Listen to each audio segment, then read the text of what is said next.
Welcome to Big Bang. This is Satish. ఇటు Jagan bus యాత్ర, అటు చంద్రబాబు ప్రజాగలం. ఏపీలో మొదటి రోజే నేతల ప్రచారం హోరెత్తింది. ఎవరి ప్రసంగాలు ఎలా ఉన్నాయి? మరోవైపు పోటీ చేసే అభ్యర్థుల జాబితాను ఏపీ బీజేపీ ప్రకటించింది. టీడీపీ ప్రకటించిన స్థానంలో బీజేపీ అభ్యర్థులను ప్రకటించడం కొంత చర్చకు దారితీస్తోంది.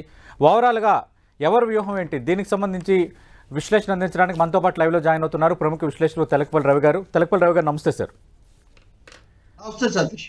తెలకపల్లి రవి గారు, మొన్నటి వరకు జరిగిన ప్రచారం వ్యూహాలు ఒక ఎత్తు, నిన్నటి నుంచి ప్రారంభమైన వ్యూహాలు ప్రచారం మరో ఎత్తు. నిన్న ముఖ్యమంత్రి మేమంతా సిద్ధమంటూ బస్ యాత్రకు సిద్ధమవటం, ఆ పక్క జిల్లాలోనే మాజీ ముఖ్యమంత్రి చంద్రబాబు నాయుడు ప్రజాగలం పేరుతో 3 బహిరంగ సభలు నిర్వహించడం, భారీగా వ్యాఖ్యలు చేయటం, ఇవన్నీ మనం చూసాం. అయితే గతం స్పీచ్లతో పోల్చుకుంటే జగన్మోహన్ రెడ్డి ఇప్పటివరకు స్పందించిన బాబాయ్ హత్య కేసు వ్యవహారం కానీ, అలాగే ఈ డ్రగ్స్ వ్యవహారం కానీ, ఇలా చాలా అంశాలపై ఆయన స్పందించిన పరిస్థితి కూడా మనం చూసాం. ఓవరాల్గా నిన్నటి పరిణామాలు చూస్తున్నప్పుడు జగన్మోహన్ రెడ్డి స్పీచ్లో కొన్ని కీలకంగా కొన్ని వ్యాఖ్యలు చేశారు. ఆ వ్యాఖ్యలు అంటే ఒక్కొక్కటి విని దాని మీద మన విశ్లేషణ కొనసాగిద్దాం. వివేక హత్య కేసుకు సంబంధించి జగన్మోహన్ రెడ్డి మొదటిసారిగా మాట్లాడారు. ఆయన ఏమన్నారో ఒకసారి చూద్దాం. వివేకం చిన్నారను ఎవరు చంపారో, ఎవరు చంపించారో ఆయనకు, ఆ దేవుడికి, ఈ జిల్లా ప్రజలందరికీ కూడా తెలుసు. కానీ బురద జల్లేందుకు 2 చెల్లెమ్మలను ఎవరు పంపించారో, వారు వెనకాల ఎవరు ఉన్నారో మాత్రం మీ అందరికీ కూడా రోజు కనిపిస్తూనే ఉంది. రైట్ రవి గారు, మనం చూసాం అంటే ఇప్పటివరకు వివేక హత్య కేసుకు సంబంధించి ముఖ్యమంత్రి నోరు మెదపరు అంటూ చాలా సందర్భాల్లో ప్రతిపక్షాలు ఆరోపణలు చేస్తూ రావటం, మధ్యలో వైఎస్ఆర్ కాంగ్రెస్ పార్టీ నేతలే మాట్లాడుతుండడం, 1-2 సభల్లో ఇండైరెక్ట్గా షర్మిల రాక కానీ మిగతా వ్యవహారాలపై జగన్మోహన్ రెడ్డి పైపైన మాట్లాడారు. నిన్న చాలా స్ట్రైట్గా ఈ విషయంపై మాట్లాడడాన్ని ఏ విధంగా చూడాలి? నాకు అనివార్యంగా జరిగే విషయం సతీష్. ఇందులో రకరకాల ఆరోపణలు అటు ఇటు ఉన్నాయి. స్థూలంగా రెండే, ఆయనే చంపించాడు లేకపోతే వేరే వాళ్ళు చంపించి ఆయన మీదకి నెడుతున్నారు. ఈ రెండు అప్పుడు అవతలి వాళ్ళు అది అంటున్నారు, ఇవతలి వాళ్ళు ఇది అంటున్నారు. మీకు బాగా గుర్తుంటే కనుక వివేకానంద రెడ్డి హత్య జరిగిన రోజు కూడా నేను దీని మీద ముందుగా వ్యక్తం చేసిన వాళ్ళలో నేను ఒక వీడియో చేశాను. 10 టీవీ కూడా ఆ రోజుల్లో చాలా బాగా చెప్పింది. ఇప్పుడు ఇలాంటి ఒక ఘటన జరిగినప్పుడు పూర్తిగా దర్యాప్తు జరపాలి, కోర్టులో తేలాలి అన్నది ఎవరైనా కోరుకుంటారు. కానీ ఇంకా బయట రాజకీయంగా ఎవరేమంటారు అనేది అంత దానికి ఏమి ఉండదు. ఇప్పుడు ఈ మాటలు అప్పుడు కూడా జగన్ చెప్పాడు, అప్పుడు కూడా తెలుగుదేశం పార్టీ వాళ్ళు అదే చెప్పారు. పవన్ కళ్యాణ్ కూడా పులివెందులకు కూడా వెళ్ళి మాట్లాడారు. అప్పటి నుంచి ఇప్పుడు తేలలేదు. కాబట్టి ఇంకా దాని మీద ఏకపక్షంగా ఒకరు చెప్పింది రైట్, ఒకరు చెప్పింది తప్పు అని అనాల్సిన అవసరం లేదు. కానీ సమస్య అంతా ఎక్కడ వచ్చిందంటే అదనంగా జగన్ కు కానీ లేదా రాజకీయంగా వివాదం పెరగడానికి షర్మిల రంగ ప్రవేశం చేసి ఆమె మాట్లాడటం. అప్పుడేమో జగన్ తో ఉన్నటువంటి డాక్టర్ సునీత నాకు నిజాలు తెలిసాయి అనుకుంటూ ఆమె కూడా ఆయన కూడా అనే పరిస్థితి రావటం. సో ఇక్కడ చెల్లెళ్ళు అంటున్నప్పుడు ఇంకా వాడు రోజు అంటున్నప్పుడు ఏ నాయకుడైనా లేదా ఏ వ్యక్తి అయినా, నాయకుడు కూడా అక్కర్లేదు, అవతల వాళ్ళు అంటున్నప్పుడు తప్పకుండా అంటారు కదా. కాబట్టి నిన్న ఆయన దాన్ని ఆ సమస్యను ఇంకా దాటివేయడం సాధ్యమయ్యే విషయం కాదు. దాని మీద తన వాదన ఏదో తను వినిపించాలని గట్టిగా ఆయన నిర్ణయానికి వచ్చినట్టున్నాడు, చెప్పదలుచుకున్నారు కూడా. ఇంకొకటి కూడా వాళ్ళిద్దరు కాకుండా ఆ కుటుంబంలో ఇంకెవరు కూడా కలిసిన పరిస్థితి కూడా లేదు. నేను ఇవన్నీ వాస్తవాలు చెప్తున్నా. కొంతమందికి ఇలా చెప్తే నచ్చదు, చెప్పేయాలి అని చెప్తారు. ఎవరినైనా కానీ ఇప్పుడు వంగవేటి రంగా విషయంలోనే ఎవరు చెప్పేది వాళ్ళు చెప్తుంటారు. ఇంకా ఒకటే చెప్పాలి అంటే ఇంకా అప్పుడు కోర్టులు వీటన్నిటికి ఏమి ప్రాధాన్యత ఉండదు. అందువల్ల కేవలం ఆరోపణ వీళ్ళు చేస్తున్నారో, ఆరోపణ వాళ్ళు చేస్తున్నారో అనే దానికంటే కూడా నా వాదన నేను చెప్తాను, చెప్పాల్సిన సమయం వచ్చింది, ఇంకా ఈ ఉపేక్షించి దీని మీద దాటవేసి లాభం లేదు అన్న అభిప్రాయానికి ఆయన వచ్చి ఉండాలి. తర్వాత అవినాష్ రెడ్డి కూడా పక్కనే ఉన్నాడు, అవినాష్ రెడ్డిని కూడా పరిచయం చేశాడు కదా. ఇంక ఇందులో పెద్ద దాగుడు మూతలు కానీ ఏమీ లేవు. మీరు అన్నట్టు యుద్ధం అనేది ప్రత్యక్షంగా ఇప్పుడు మొదలైన తర్వాత అవతల వాళ్ళు తన మీద విమర్శలు చేస్తున్నప్పుడు ఒక ముఖ్యమంత్రి లేదా ఒక పార్టీ అధినేత వాటిని ఇగ్నోర్ చేసే, విస్మరించేటటువంటి అవకాశం ఎట్లా ఉండదు కదా. కాబట్టి ఆయన వాదన వాళ్ళ వాదన ఏది నిలబడుతుందో అది ఎప్పుడు కోర్టులో తేలుతుందో అప్పుడు చూడాల్సిందే. ఈ లోపల కాకపోతే ఒకటే 2 ఎన్నికల్లో కూడా ఒకటే హత్య, అప్పుడు ఇప్పుడు కూడా అదే సమస్య కాదు. కుటుంబంలో కూడా ఒక ఇద్దరు అటు చేరారు. బీజేపీ, ఎన్డీఏ, ఇండియా దాని తరఫున షర్మిల మాట్లాడటం అదొక రాజకీయ సమస్య. ఇంట్లో జరిగిన, కుటుంబంలో జరిగిన ఈ హత్య, దీనికి సంబంధించి చేసే ఆరోపణలు ఇవి వేరే. ఈ రెండింటినీ మనం సపరేట్ చేయాలి. Sentimental issues, family issues, judicial issues. కాబట్టి మనం అది చూడాల్సి ఉంటుంది. అంతేగాని జగన్ నిన్న చెప్పడం పూర్తిగా, నిన్న జగన్ చెప్పిన దాంట్లో చివరి అంశం ఏంటంటే హంతకుడు తిరుగుతున్నాడు అని. హంతకుడు జైల్లో ఉండకుండా బయట ఉన్నాడని. బహుశా ఆయన ప్రస్తావన దస్తగిరి గురించి అయి ఉండదు. దస్తగిరి కూడా ఎన్నికల్లో పోటీ చేస్తానని ప్రకటించి ఉన్నాడు కాబట్టి బహుశా అది కూడా దృష్టిలో పెట్టుకుని ఆయన మాట్లాడుతుండొచ్చు. ఇది అనివార్యంగా అర్థం చేసుకోదగిన విషయమే. సార్, అలాగే నిన్న ముఖ్యమంత్రి ప్రసంగంలో ఎన్టీఆర్ ప్రస్తావన తెచ్చారు. ఆయన ఏమన్నారు ఒకసారి? నిజానికి సతీష్, నేను ప్రతిపక్షాలు కూడా ఒక మేరకు తప్ప దాని మీద ఎక్కువగా బ్యాంక్ అయిపోయి దాన్ని బట్టి ప్రజలు తీర్పిస్తారు అన్నట్టుగా భావించడం. నేను హిందూ కూడా 5 అంశాలు ప్రభావితం చేస్తాయి అన్నప్పుడు ఇది కూడా ఒక అంశం అన్నట్టుగా వాళ్ళు మెన్షన్ చేశారు. నిజానికి ఒక 5 ఏళ్ల తర్వాత కూడా ఆ అంశానికి అంతే ప్రాధాన్యత ఉంటుందా? అక్కడ వాళ్ళు ఎన్నికల్లో నిలబడితే ఎటుంటుందంటే ఖచ్చితంగా ఈనాటి సమస్యలు ఇక్కడ ప్రభావం చూపిస్తాయి తప్ప ఆ అంశాన్ని బట్టి ఇప్పుడు ఏదో ఓటింగ్ అంతా జరుగుతుంది, అదే నిర్ణయిస్తుందని దాని చుట్టూనే తిరగడం కూడా పెద్ద ఆలోచన లేనిదే. ఎందుకంటే ఒకసారి ఎదురుదాడంటూ ప్రారంభించిన తర్వాత ఆ స్వభావం మారిపోతుంది. రైట్. అలాగే నిన్న సీఎం ఎన్టీఆర్ ప్రస్తావన తెచ్చారు ప్రసంగంలో. ఆయన ఏమన్నారు ఒకసారి చూద్దాం. బతికి ఉంటే వివేకానంద రెడ్డి గారు శత్రువు, ఆయన్ను వీరే చంపేసిన తర్వాత మాత్రం చేసేది శవ రాజకీయాలు, కుట్రలు. బతికున్న ఎన్టీఆర్ను వీరే చంపేస్తారు వెన్నుపోటు పొడిచి, చనిపోయాక వీళ్ళే ఎన్టీఆర్ శవాన్ని లాక్కుని విగ్రహాలు ఊరూరా పెట్టి దండలు వేసి దండం పెడుతున్నారు. ఒకసారి గమనించండి వీరికి ఉన్న వాల్యూ సిస్టమ్స్ అనేటివి ఎంత దయనీయంగా ఉన్నాయి అని. రవి గారు, ఈ కామెంట్పై మీ స్పందన ఏంటి సార్? ఇది కూడా అంతే కదా. ఇప్పుడు ముందు నుంచి వైసీపీకి చంద్రబాబుకు మధ్య యుద్ధంలో అతి ముఖ్యమైనది మీరు ఎన్టీఆర్ ను పదవిచ్యుతుని చేసి మీరే కూలదోసి ఆయన మరణానికి కారకులు అయ్యారు అని వాళ్ళు ఎప్పుడూ ఆరోపణ చేస్తూ ఉంటారు. ఇప్పుడు ఇక్కడ అక్కడ మామ, ఇక్కడ బాబాయ్ అనే ఒక దీన్ని తీసుకొని వచ్చి ఈయనను కూడా ఎన్నికల్లో మీరు ఎమ్మెల్సీ ఎన్నికల్లో ఓడిచ్చారు, అది వరకు ఆయన మీద ఎదుర్కొన్నారు. నిజానికి వివేకానంద రెడ్డి కూడా విజయం మీద పోరాడిన సమస్య ఉంది. కుటుంబాల్లో సంబంధాలు రకరకాలుగా ఉంటాయి సతీష్. అది చంద్రబాబు, ఎన్టీఆర్ కావచ్చు, వివేకానంద రెడ్డి, జగన్, షర్మిల, లేకపోతే ఇంకెవరైనా కావచ్చు. అందువల్ల ఈ కౌంటర్ పోస్ట్ చేసి చెప్తుంది ఏంటంటే మీరు వాళ్ళు ఉన్నప్పుడు మీరు వాళ్ళతో ఏం లేరు, వాళ్ళు పోయిన తర్వాత. ఆ మాటకు వస్తే ఇప్పుడు టీడీపీ వాళ్ళు రాజశేఖర రెడ్డిని కూడా తరచూ ప్రస్తావిస్తుంటారు కదా. జగన్ కంటే రాజశేఖర రెడ్డి హయాంలో బాగా చేశాడు, ఆయన కొనసాగించాడు ఇదంతానే. ఇప్పుడు nothing is ruled out in war and politics అని, వార్ అండ్ లవ్ అని, యుద్ధంలో ప్రేమలో ఏం చేసినా చెల్లుతుంది అన్నట్టే ఇక్కడ ఎప్పుడు ఎవరు శత్రువులుగా ఉంటారో, ఎప్పుడు ఎవరు ఆరాధ్యులు అవుతారో, ఆగర్భ శత్రువులు అవుతారో ఎవరు చెప్పగలిగిన పరిస్థితి ఏమీ లేదు. సో దాన్నే ఎత్తి చూపడానికి ప్రయత్నిస్తున్నాడు. నిన్న ఇటువంటివి నేను ఒక 10 అంశాలు ఉన్నాయి నిన్న జగన్ చేసిన ప్రసంగంలో. ఆయన కొత్త నెరేటివ్స్, కొత్త ఇమేజెస్ తో ప్రజలకు కొత్త మెసేజ్ స్ట్రైట్ గా అయితే ఒక ప్రయత్నం చేశారు. అంటే ఇంతకాలం ప్రస్తావనగా తన బటన్ నొక్కడము, ఆ తర్వాత వాళ్ళతో మాట్లాడడం అనే దాంట్లో ఏదో ఒక్కటే ఒక 4 పాయింట్లు టెంప్లెట్ ఉండేది, దుష్ట చతుష్టయము, ఇట్లా ఒక 4 అంశాలు చెప్పి ముగిస్తుండేవాడు ప్రతి సభలో. ఇప్పుడు అలా కాదు, వాటిని ఎలాబరేట్ చేస్తున్నాడు ఆయన. అంటే ప్రత్యర్థుల మీద తన దాడికి ఇప్పుడు ఒక ఇది బేసిక్ సిలబస్ అని చెప్పాలి. నిన్న ఏది వైసీపీ సిలబస్ లేదా జగన్ సిలబస్ కింద లెక్క నిన్న చేసిన ప్రసంగం. వైసీపీతో పోరాడేవాడు, రాజకీయాలు నచ్చని వాడు అది కాదని ప్రత్యర్థులు దాన్ని ఇవన్నీ కూడా కావాలని కల్పిస్తున్నాడు, ఇవి నిజం కాదు అంటారు. ఆయన ఆ వాదనలో ఆయన ప్రధానంగా చేయదలుచుకున్నాడు. ఆయన ఏం దాటవేయదలుచుకోలేదు. దాటవేయడం సాధ్యం కూడా కాదు కదా ఎన్నికల పోరాటం మొదలయ్యాక. ఎన్టీఆర్ ను మీరే కోల్దోచారు, మీరే ఆయన మళ్ళీ చేస్తారు. ఇప్పుడు అంతేందుకు రామారావు మీద భారతరత్న వస్తుందని మొన్న కొన్ని రోజులు హడావుడి చేశారు. తర్వాత ఆ ప్రస్తావన ఏం లేదు కదా. లేక ఎందుకు లేదు, ఎందుకు వచ్చిందని కూడా ఎవరు అడగట్లేదు కదా. కాబట్టి అయితే నేను అప్పుడు జరిగిన పరిణామాలు మనం చూసాము. అప్పుడు ఒక పరిణామాల్లో జరిగింది. ఒకరే కూలదోచారని చెప్పలేము. ప్రతిదానికి అనేక కారణాలు ఉంటాయి సతీష్. రామారావుకు చంద్రబాబుకు మధ్యలో వైరుధ్యాలు ఉన్నాయి, వివేకానంద రెడ్డికి ఆ కుటుంబానికి మధ్యలో కూడా దూరాలు దగ్గరలు కూడా ఉన్నాయి. వీటిని మా కళ్ళతోనే చూడాలి, మాలాగే చెప్పాలంటే అది సాధ్యం కాకపోవచ్చు.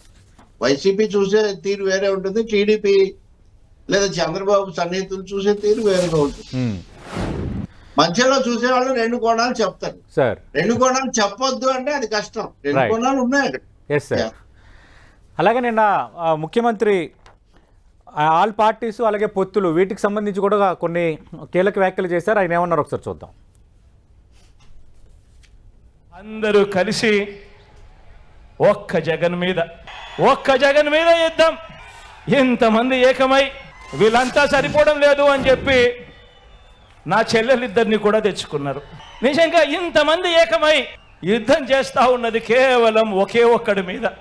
ఈ ఒకే ఒక్కడు ఇంతమందిని ఇంతగా భయపడిచ్చాడు అని అంటే ఈ ఒకే ఒక్కడి మీద ఒంటరిగా వచ్చే ధైర్యం ఎవ్వరికి కూడా లేదు అని అంటే కారణం ఈ ఒకే ఒక్కడికి ఉన్నది ఆ దేవుడు దయ. ఇన్ని కోట్ల గుండెలు తోడుగా ఉన్నాయన్న ఒకే ఒక్క సత్యం. గత ఎన్నికల్లో తిట్టిన పార్టీలతోనే ఏమాత్రం సిగ్గు లేకుండా, గత ఎన్నికల్లో తిట్టిన పార్టీలతోనే మళ్ళీ ఏమాత్రం సిగ్గు లేకుండా, గతంలో ఉన్న ఇష్యూస్ అదే మాదిరిగా ఉన్నా కూడా మళ్ళీ వచ్చే ఎన్నికలు వచ్చేసరికి మళ్ళీ జత కడతారు, ఢిల్లీ దాకా వెళ్ళి కూడా కాళ్ళు పట్టుకుంటారు. రైట్. రవి గారు, పొత్తులకు సంబంధించి పదే ఆయన ప్రస్తావిస్తున్న అంశం ఒకటైతే చాలా సందర్భాల్లో నేను ఒక్కడనే నాకు మీ అండే ఉంది అని పదే చెప్పడం వర్కౌట్ అయ్యేదేనా?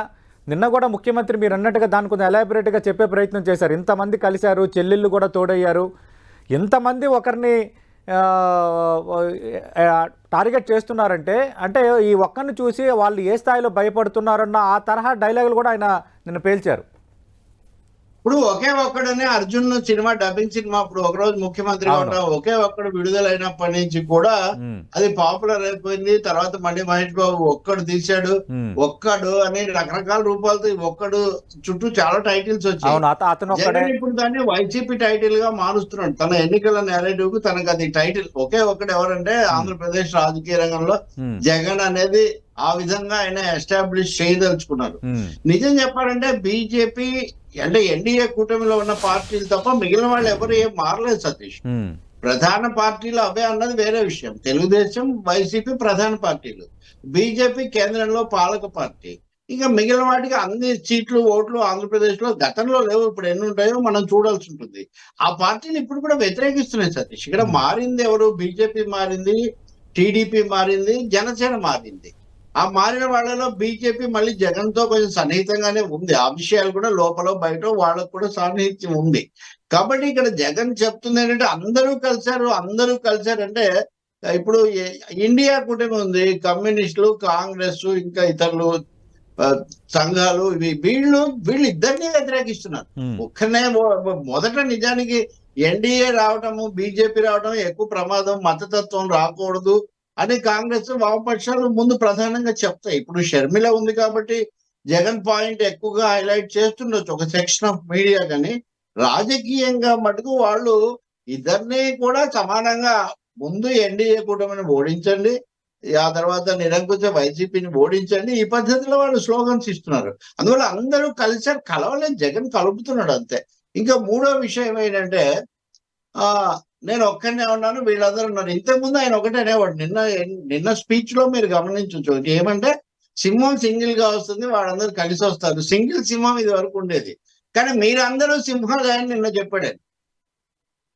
అందరిని ఐడెంటిఫై చేసుకోవడం కోసం మీరందరూ సింహాల్లాగా ఉంటారు, మీరే నా స్టార్ క్యాంపెయినర్లు అని తనను ఒకే ఒక్కడిగా అంటే నా మీద దాడి చేస్తున్నారని విక్టిమ్హుడ్ తనకు ఆపాదించుకోవడం ద్వారా ఇది ఒక విధంగా కేసీఆర్ ని కూడా గుర్తు చేస్తుంది. ఒక్క కేసీఆర్ ను దెబ్బతీయడానికి ఇంతమంది అని మాటికి అంటుంటాడు కేసీఆర్. జగన్ ముందు నుంచి అంటాడు ఆయన ఎవరితో పొత్తు పెట్టుకోలేదు కాబట్టి. అందువల్ల పొత్తులు పెట్టుకున్నారా, ఎత్తులేసారా, తొత్తులయ్యారా, ఇవన్నీ ఆయా పార్టీలు అనుసరించేటటువంటి పద్ధతులకు సంబంధించిన అంశాలు మాత్రమే. జగన్ తను ఒంటరిని కాదు, వీళ్ళందరూ నాతో ఉన్నారు, నా మీద వాళ్ళందరూ దాడి చేస్తున్నారు కాబట్టి నాతో ప్రజలు ఉన్నారు అని ఒక మెసేజ్ ఇస్తున్నాడు.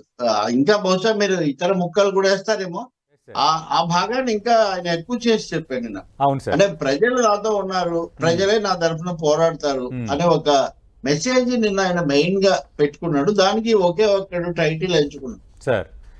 సార్ అలాగే మనం చూస్తే ఈ డ్రగ్స్ వ్యవహారం అనేది గత వారం 10 రోజులుగా చర్చలో ఉంది. ఈ డ్రగ్స్ కి సంబంధించి ఆరోపణలు వైసీపీ నేతలు ఉన్నారని, లేదు వైఎస్ఆర్ కాంగ్రెస్ పార్టీ నేతలేమో అటు పురంధరేశ్వరి చంద్రబాబు నాయుడు బంధువులు ఉన్నారని, ఈ రకంగా ఒక హాట్ టాపిక్ అయిపోయింది. దానిపైన కూడా ముఖ్యమంత్రి ఫస్ట్ టైం నిన్న నోరు విప్పారు. ఆయన ఏమన్నారు ఒకసారి విందాం సార్. చంద్రబాబు వదిన గారి చుట్టం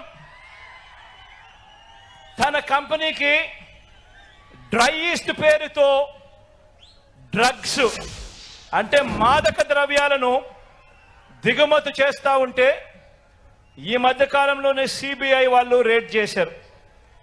ఈ రేడ్ జరిగింది అని చెప్పి తెలిసిన వెంటనే క్షణాల్లోనే ఎల్లో బ్రదర్స్ అందరూ కూడా ఉలిక్కిపడ్డారు. వారి బ్రదర్ దొరికిపోయాడని తెలిసిన వెంటనే దొరికితే తమ బ్రదర్ కాదని, దొరికాడు కనుక వారు మన మీద నెట్టేయటానికి కూడా క్షణాల్లోనే కూడా వీళ్ళంతా కూడా రెడీ అయిపోయారు. రైట్ రవి గారు, దీన్ని ఎలా అర్థం చేసుకోవాలి? అంటే డ్రగ్స్ అంశం అనేది కొంచెం రాజకీయంగా మాకు పనికొచ్చే అంశం అని తెలుగుదేశం పార్టీ నేతలు అంటున్నారు. నిన్న ముఖ్యమంత్రి దీనిపైన వివరణ ఇచ్చారు. ఇది కూడా పొలిటికల్ కౌంటర్. ఇప్పుడు ఈ డ్రగ్స్ కంటే కూడా ఆంధ్రప్రదేశ్ కి ఇప్పుడు పొలిటికల్ డ్రగ్స్ అనేవి ఎక్కువ ప్రమాదకరంగా ఉన్నాయి. విశాఖపట్నంలో 25,000 కిలోల మత్తు పదార్థాలు డ్రగ్స్ దొరికితే వాటి మీద అసలు ఇంకా అక్కడ అధికారిక ప్రకటన వెలువడక ముందే ఇటు అధికార పక్షం, అటు ప్రధాన ప్రతిపక్షం లేదా మాజీ పాలక పక్షం ఒకరితో ఒకరు బహిరంగంగా ఆరోపణలు చేసుకునే పరిస్థితి రాష్ట్రంలో ఉందంటే దర్యాప్తు జరగాలి కదా దీని మీద. నిజానికి ఇంత సమాచారం ఉంటే ప్రభుత్వం అంతకు ముందే ఎందుకు చర్యలు తీసుకోలేదు? ప్రతిపక్షానికి కనుక అంత పక్కా సమాచారం ఉంటే వాళ్ళెందుకు తీసుకోలేదు? చాలా ఇంకా డ్రగ్స్ కానీ అమ్మాయిల అదృశ్యం కానీ ప్రతి దాన్ని రాజకీయ చర్చగా వివాదంగా మారుస్తున్నారు. కానీ అసలు సమస్యల మూలాల్లోకి పోవట్లేదు, సమస్యను పక్కదోవ పట్టిస్తున్నారు. ఇప్పుడు ఇక్కడికి వచ్చేసరికి ఈ రెండో ఆరోపణలు కూడా విచారించాల్సిందే. వాళ్ళకుందా వీళ్ళకుందా, వాళ్ళ మీద వీళ్ళు. నేను నిజానికి వివేక హత్య మీద కూడా ఆ రోజుల్లో అంటుండేవాడిని. ప్రతిపక్ష నాయకుడిని, ముఖ్యమంత్రిని, అంటే అప్పుడు ముఖ్యమంత్రి చంద్రబాబు, వాళ్ళిద్దరిని కూర్చోబెట్టి ఇంటరాగేట్ చేయండి, వాళ్ళు బహిరంగ సభల్లోనే చెప్తున్నారు కదా, వాళ్ళని బాధ్యతగా చెప్తారు కదా, వాళ్ళని అడిగి మీరు తీసుకోండి అని. అలాగే ఇప్పుడు కూడా ఒక ముఖ్యమంత్రి చెప్తున్నారంటే ప్రభుత్వం దగ్గర ఆధారాలు ఉన్నాయా? ఉంటే వాళ్ళు అందజేస్తే తప్పకుండా అయిపోతుంది. నాకు ఇక్కడ ఒకటే మిస్సింగ్ లింక్ ఏంటంటే కేంద్రం రాష్ట్రం కూడా లేవు, ఎన్నికల సంఘం పాలిస్తుంది అని అనుకుంటే కూడా ఆ కస్టమ్స్ శాఖ కానీ, మాదక ద్రవ్యాల నిరోధించే నార్కోటిక్స్ కు సంబంధించిన వాళ్ళు కానీ వాళ్ళెందుకు మౌనం పాటిస్తున్నారు? వాళ్ళెందుకు ఇద్దరిని కూడా కొట్టుకోమంటున్నారు? మీరు ఏ సమస్యను తీసుకోండి, కేంద్రం అక్కడ మౌనం పాటిస్తుంది, వీళ్ళ మధ్య ఏమో చేస్తూ ఉంటారు. అది విశాఖలోనే జరిగిన విమానాశ్రయంలో జరిగిన ఘటన చూసిన. అందువల్ల నిన్న జగన్ వైసీపీ వెర్షన్ లేకపోతే వాళ్ళ వాదన, వాళ్ళ ఆరోపణలు ఆయన చెప్తున్నాడు, అవతల వాళ్ళు చెప్తున్నారు. ఇక్కడ కీలక పాత్ర వహించే కేంద్రం ఎందుకు మౌనం వహిస్తుంది? సో కేంద్ర రాష్ట్రాలు లేదా యంత్రాంగం, పార్టీలు ఇప్పుడు లేవనుకుంటే కూడా వాళ్ళు దీనికి బాధ్యత తీసుకొని వెంటనే రంగంలోకి దిగాలి. ఎదురుదాడి అయితే చేస్తారు. ఇంకా విమర్శ తీసుకొని మౌనంగా ఉండే పరిస్థితి అయితే లేదు అని జగన్ నిన్న సంకేతం ఇస్తున్నారు. ఇప్పుడు పురంధేశ్వరి పరువు నష్టం కేసు వేశారు అని ఒకటి నిన్నంతా కనబడుతుంది. వేస్తుండొచ్చు, చాలా మంది మీద వేస్తారు. మరో కామెంట్ కూడా చేశారు, భారతీయ జనతా పార్టీ అంటే బాబు జేబులో పురంధరేశ్వరి అని సీఎం మరో కామెంట్ చేశారు. అదే వాళ్ళ ప్రధాన ఆరోపణ అది. మరి పురంధేశ్వరి బీజేపీ కదా, మరి బీజేపీని అంతగా అనలేదు నిన్న. కాకపోతే ఒకసారి మోడీ అనే పేరు కూడా తీసాడు జగన్ మొదటిసారి. నిన్న మోదీ ఏమో ఈయన పేరు పార్టీగా తీస్తే ఈయన కూడా పార్టీగా తీసాడు, మోడీతో కూడిన చంద్రబాబు నాయుడు అని. సో పురంధేశ్వరి బాబు ఒకరే, అందుకనే వాళ్ళే ఆ పార్టీలో టీడీపీ లాబీయే పనిచేస్తుంది అనేది వీళ్ళ ప్రధానమైన ఆరోపణ. అందుకని ఈ అంశం మీద స్పష్టంగా అంటే ఇంక మీద ఇవన్నీ నేరేటివ్ సతీష్. మీరు 21 రోజులు జగన్ స్పీచ్ లో ప్రతి చోట మీరు వింటూ ఉంటారు. దీన్ని పరిష్కరించాల్సింది సంబంధిత సంస్థల ఎన్నికల సంఘం. ఉదాహరణకు వాళ్ళు ఇంటింటికి వచ్చి ప్రచారం చేయాలన్నా కరపత్రం పరచాలన్నా మా పర్మిషన్ తీసుకోవాలని చెప్తున్న వాళ్ళు సార్. ఇంత పెద్ద పెద్ద ఆరోపణలు వస్తుంటే వీటి మీద ఎందుకు స్పందించరని. Yes sir. అలాగే నార్కోటిక్స్ డివిజన్ కేజ్రీవాల్ అంతగా పర్సు చేస్తున్నారే ఎన్నికల సమయంలో కూడా, మరి ఈ విషయాన్ని ఎందుకు పర్సు చేయరండి? సమాధానం లేవు. Okay. ఇది కేంద్రం యొక్క ఉదాసీనత, వాళ్ళ రాజకీయం కూడా దీంట్లో ఉంది. జగన్ సూటిగా కౌంటర్ ఇస్తున్నాడు. ఇంకా trying to counter Okay. Opposition argument. అది ఇంకా రెండు ఉంటాయి కదా, ఒకటే వినాలని ఎవరన్నా చెప్తే అవును సార్. సాధ్యం రవి గారు, కాదు. నిన్న చంద్రబాబు నాయుడు ప్రజాగలం సభలో కూడా కొన్ని వ్యాఖ్యలు చేశారు. ఆయన ఏమన్నారు ఒకసారి విందాం సార్. నేను ఒకటే చెప్తున్నా మీ అందరికీ, సంపద సృష్టించడం తెలిసిన పార్టీ తెలుగుదేశం పార్టీ, సంక్షేమ కార్యక్రమాలకు నాంది పలికిన పార్టీ తెలుగుదేశం పార్టీ. ఒక ఇండస్ట్రీ వస్తే ఉద్యోగాలు వస్తాయి, ఉద్యోగాలు వస్తే కొనుగోలు శక్తి పెరుగుతుంది, త్రాగునీరు వస్తే పంట పొలాల్లో మంచి పంటలు వేసుకుంటారు, పొలాల్లో పండిన పంట అమ్ముకుంటే ఆదాయం పెరుగుతుంది. ఆ విధంగా సంపద సృష్టించడం తెలిసిన పార్టీ తెలుగుదేశం పార్టీ. దీనివల్ల మీ భూముల విలువలు పెరుగుతాయి, కొనుగోలు శక్తి పెరుగుతుంది, మీ జీవితాల్లో వెలుగు వస్తుంది. అలాంటి కార్యక్రమాలతో మనం ముందుకు పోయాం. మా మూడు పార్టీలు ఒకరు ఎక్కువ ఒకరు తక్కువ కాదు. రాష్ట్రాన్ని కాపాడుకోవడానికి ముగ్గురం కలిసి నడుస్తున్నాం ఎన్నికల కోసం. కేంద్రంలో బీజేపీ ఉంది అధికారంలో, మళ్ళీ అధికారంలోకి వస్తుంది. పవన్ కళ్యాణ్ గారు మొదటి నుంచి చెప్తున్నారు, వైసీపీ విముక్త రాష్ట్రమే నా లక్ష్యం అని చెప్పిన వ్యక్తి పవన్ కళ్యాణ్ గారు. అందుకే నాకు అనుభవం ఉన్నాం, ముగ్గురం కలిసి పోరాడుతున్నాం. ఈ రాష్ట్రాన్ని మళ్ళీ గాడి తెప్పిన పరిపాలన ఘాట్లో పెడతాం, రాష్ట్రాన్ని ఆదుకుంటాం. తల్లి రైట్. రవి గారు, ఎప్పుడు చంద్రబాబు నాయుడు ఈ కామెంట్స్ ఎప్పుడు చేస్తూనే ఉన్నారు. కానీ నిన్న బీసీలకు 50 ఏళ్ళకే పింఛన్ ఇస్తాను, అలాగే వాలంటీర్లకు జీతాలు పెంచాల్సిన అవసరం ఉంది, అలాగే పింఛన్లకు సంబంధించి అందరూ ఇక్కడికే రావాలనే నిబంధన లేదు, మీరు ఇక్కడ లేకపోయినా మీకు పింఛన్ ఇస్తాము అంటూ కొన్ని వ్యాఖ్యలు చేశారు. దానిపైన మీ కామెంట్ ఏంటి సార్? అంటే ఇప్పటి వరకు కూడా పంచి పెట్టడం కాదు అని పదే పదే వీళ్ళు అంటుండేవాళ్ళు. కానీ అంతకంటే కూడా మేము ఎక్కువ ఇస్తామన్న పద్ధతిలో తెలుగుదేశం ముందుకు వచ్చింది. నిన్నటికి వచ్చేసరికి ఈ సంపద సృష్టించడం అంటారా, చాలా సంపద సృష్టించారు. ఆ సంపద అంతా ఎవరికి పోయిందనే ప్రశ్న ఉత్పన్నమవుతుంది. ఇక్కడ టీడీపీ హయాంలో జరిగిందని విమర్శించడం అంటే వెంటనే ఏదో జగన్ అని ఎవరన్నా అనుకుంటే వాళ్ళ పొరపాటు. అది సంపద సృష్టించడం అనేది ఆ కార్పొరేట్ విజన్ నుంచి, హైటెక్ విజన్ నుంచి బయటకు వచ్చారా లేదా చంద్రబాబు అనేది ఇక్కడ కీలకమైన ప్రశ్న. ప్రజలు కానీ ఆయన వెనకున్న వాళ్ళు కానీ కోరుకుంటుంది. ఆ విషయంలో మార్పు లేదు. ఆయన ఏదో పెట్టుబడులు వస్తాయి, అవి వస్తాయి, ఇవి వస్తాయి, ఎక్కడి నుంచి ఏం రావండి. స్థానిక పరిస్థితులను బట్టి ఇప్పుడు సైబర్ సిటీకి వచ్చాయంటే హైదరాబాద్ కి అప్పుడున్న పరిస్థితిని బట్టి వచ్చాయి. మరి అదే అమరావతిలో ఎందుకు జరగలేదు? కాబట్టి పిడుక్కు బియ్యానికి ఒకటే మంత్రం అని ఒకటే ఫార్ములా, దాని నుంచి బయటికి రావాల్సిన అవసరం ఉంది. రెండోది, రాజకీయంగా బీజేపీతో కలిసి చేస్తాననేది నిజానికి మొదటి అబ్జెక్షన్ అక్కడే వస్తుంది. ప్రత్యేక హోదా ఇవన్నీ ఇవ్వలేదని మీరే తిట్టిపోశారు, మీరే ఆందోళన చేశారు. అప్పుడు విమర్శించినందుకు నాకేం అభ్యంతరం లేదు. ఇప్పుడు ఎందుకు విమర్శించట్లేదు? అవన్నీ చేయలేదు కదా బీజేపీ, అప్పుడు ఏమేం చేయలేదు, అవన్నీ ఇప్పటికి కూడా చేయలేదు. ఇప్పుడు పవన్ కళ్యాణ్ అప్పుడు విమర్శించారు ఇద్దరిని, మళ్ళీ ఇద్దరితో కలిశారు. ఈ వైరుధ్యాలకు సమాధానం ఏముందండి?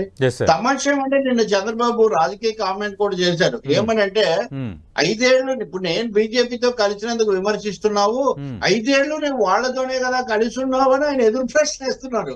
అంటే వెరసే ఈ పార్టీలు రెండు కూడా ఆ పార్టీ చుట్టూనే తిరుగుతున్నారనే ఒక ధోరణి కూడా మనకు కనిపిస్తుంది. ఇంకా 50 ఏళ్లకు బాగా గుర్తుంది, 40 ఏళ్లకు పెన్షన్ 50 ఏళ్లకు పెన్షన్ అని జగన్ ప్రతిపక్ష నాయకుడిగా మొదట్లో అన్నప్పుడు, అంత తొందరగా పెన్షన్ ఇస్తారా, అసలు ప్రజల ఆయుర్దాయం పెరిగిపోయింది, ఈ ఆలోచన చాలా తప్పని చాలా చర్చలు కూడా జరిగాయి. ఒక నెగిటివ్ ఇంపాక్ట్ క్రియేట్ అయింది. ఇదే అయింది. మరి ఇప్పుడు అంటే ప్రతి వాళ్ళు కూడా పనేలా కల్పిస్తారు. ఉద్యోగాలు అయితే పెరగలేదు. ఈ రోజే మీరు పతాక శీర్షికలు నిన్న పత్రికలు చూడండి, హిందూతో సహా లేదా తెలుగు పత్రికలతో సహా నిరుద్యోగం ఎంత పెరిగింది దేశంలో అన్న ఖచ్చితమైన లెక్కలు కనిపిస్తున్నాయి. సంపద సృష్టించారు మోడీ గారు కూడా. కాకపోతే ఆ సంపద అంతా అదానికో అంబానీకో ఇప్పుడు మళ్ళీ రిలయన్స్ అనిల్ అంబానీ కూడా పైకి వస్తున్నారు, వాళ్ళకి పోయింది. సంపద సృష్టి కాదు, ఆర్థిక అసమానతలు బ్రిటిష్ వాళ్ళ కాలంలో కంటే కూడా ఇప్పుడు ఎక్కువగా ఉన్నాయని లెక్కలు చెప్తున్నాయి. ఈ కోణం చంద్రబాబులో అసలు లేదు. ఇంకా రెండవది సమర్థించుకోవడం, ముగ్గురము ఒకటే అన్నట్టుగా అంత లేదు అక్కడ. ముగ్గురి పొత్తులు, వాటిలో జరుగుతున్నటువంటి వైరుధ్యాలు బాహాటంగా కనిపిస్తున్నాయి. ముందు వాటిని సర్దుబాటు చేసుకోవాల్సిన అవసరం ఒకటి ఉంది. బీజేపీతో కలిసి ఎలా మీరు గత వాళ్ళ ప్రకటనలో కూడా అదే ఉంది, 10 ఏళ్లలాగే చేస్తామంటారు.